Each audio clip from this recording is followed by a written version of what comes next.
অত্যন্ত সংক্ষিপ্ত। আজকে আপনারা জানেন আমরা বিগত 17 বছর বাংলাদেশ একটি বৃহত্তর কারাগারে ছিল। আমরা 16 কোটি মানুষ বাংলাদেশের এই বৃহত্তর কারাগারে বন্দী ছিলাম।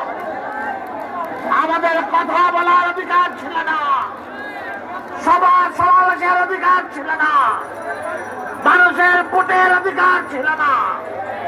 হত্যা, গুম, নির্যাতন, খুন, এটাই ছিল এই 17 বছরের ইতিহাস। ভোটারবিহীন নির্বাচনের মাধ্যমে এই ফ্যাসিস্ট সরকার 17 বছর দেশটাকে ধ্বংস করে দিয়েছে। আজকে আমরা জুলাই আগস্টের এই বিপ্লবের মধ্য দিয়ে দেশকে আমরা স্বাধীন করেছি।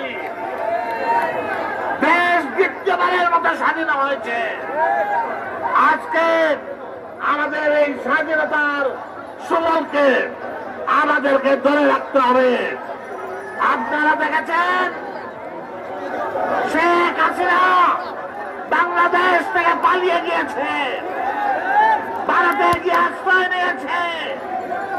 আজকে শেখ হাসিনার প্রেতাত্মারা আজকে বাংলাদেশ নিয়ে ষড়যন্ত্র করছে।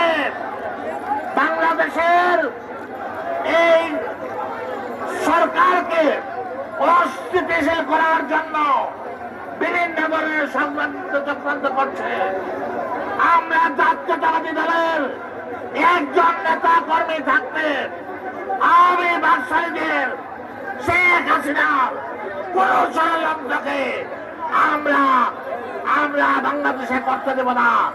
আগামী দিনে পুলিশ শেখ হাসিনাকে বাংলাদেশে এনে জনতার কাজ করে বিচার করে আমরা আমাদের দেশের স্বাধীনতা সার্বভৌমত্বকে রক্ষা করব, গণতন্ত্রকে পুনরুদ্ধার করব। আমাদের নেতা তারেক রহমানকে বীরের বেশে বাংলাদেশে ফিরিয়ে আনবো। সবাইকে ধন্যবাদ।